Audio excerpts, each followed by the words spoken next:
You'll notice your dog has learned to predict the down, which is great because we are using the order of the routine that he's memorized in our favor.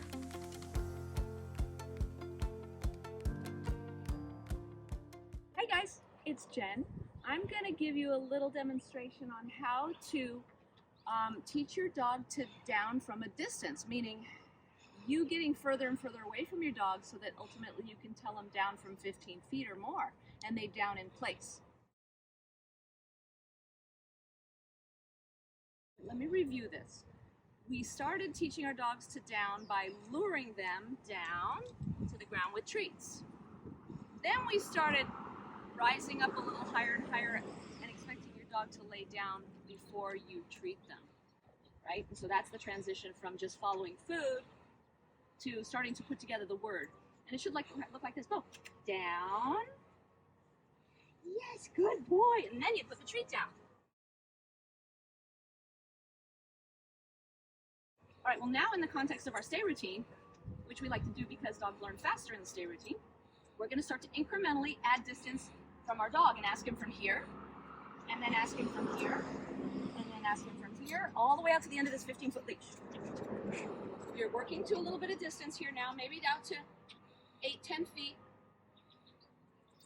And then when you're ready to go around him, this dog is reversed, he's on the right side of me. You're going to come around, and instead of standing right next to him to ask him to lay, you're going to get a little bit further out. Down. Yay, he did it. Just a teeny tiny bit. Treat him on the ground. Good boy. Say stay and finish up your routine, okay? Okay, here we are again. We're going to add more distance. Stay.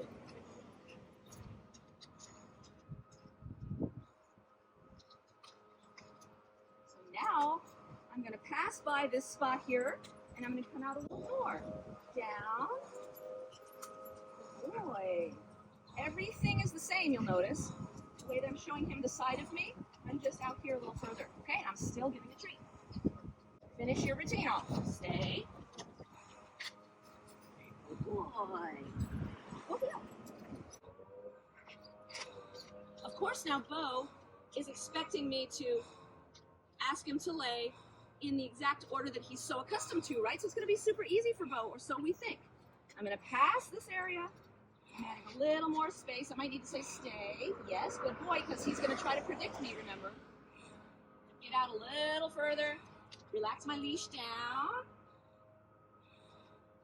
Yes, run over there and give him a treat. Good boy. Finish up your stay routine. By the time you get to the end of this 15-footer, you guys will be ready for the comes. We're adding the next step to our routines.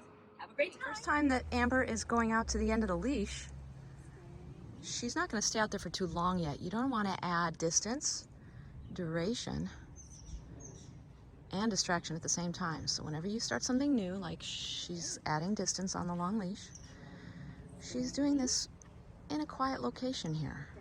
And she moved out just a smidge to have him do the exact same down, but from 2 steps out.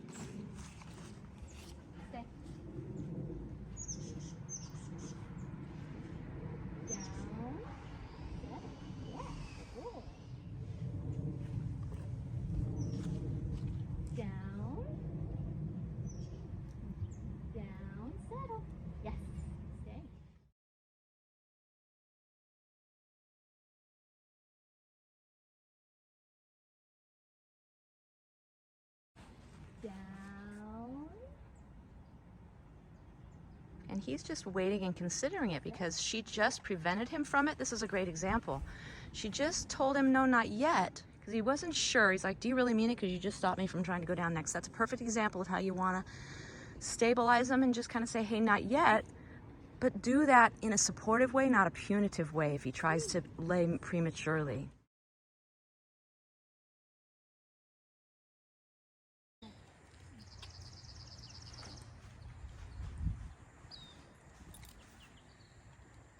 She steps into the space. She's getting him to look up so she can get him back into the sit.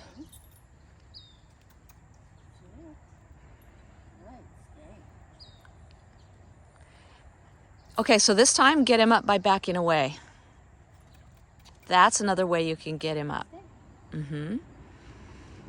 See how she's moving? She moves away from him to draw him into her, and then she moved back into him to sit him up.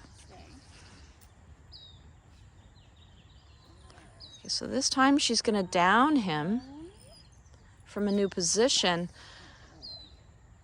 so she could get ahead of telling him to do it, you know, ask him to do it before he made another mistake of laying prematurely. That's right, because he's not supposed to move around when he's in the down stay. Down. Yes. And now she's going to give him a jackpot, okay?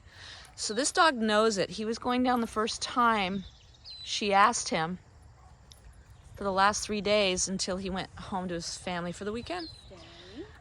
That's exactly what we wanted to show you, what to do when things go wrong.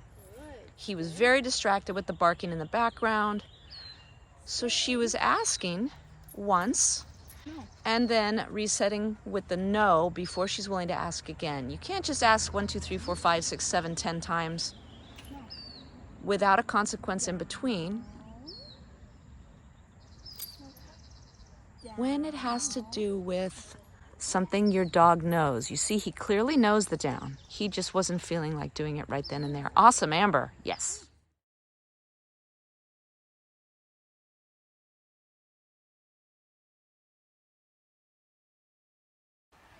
Good girl. Stay. So if a distraction comes up behind my dog, I'm going to block for my dog. I always want to be between the distraction. Stay, leave it. Be between the distraction and my dog. Shows her I've got it covered. She doesn't have to move. I can probably pick up where I left off. Here I go. Stay. First day, Maggie's to 15 feet. This is her second week in day school where we do this in 3 weeks. You guys privately will do it in 8 weeks. Stay. Good girl. She's a little suspicious of the camera woman. Good girl. Stay. I want to get around and ask her really quickly, even though I'm stealing a little space from her. Down. Yes, settle. Because it's likely that she knows the routine so well that as soon as I indicate I'm going to go around the back side of her, she's going to kind of position her body thinking, oh, I'm going to lay down. You don't want to lay down until you ask her. So you're trying to sort of keep her there until you get a chance to ask her to lay down. Stay. Good girl. Hey, Super Trainers, you were awesome today. I hope you learned something new. If so, please hit the thumbs up button below and subscribe over here. It really does help us continue providing this awesome content for you. I look forward to seeing you in the next one. Bye.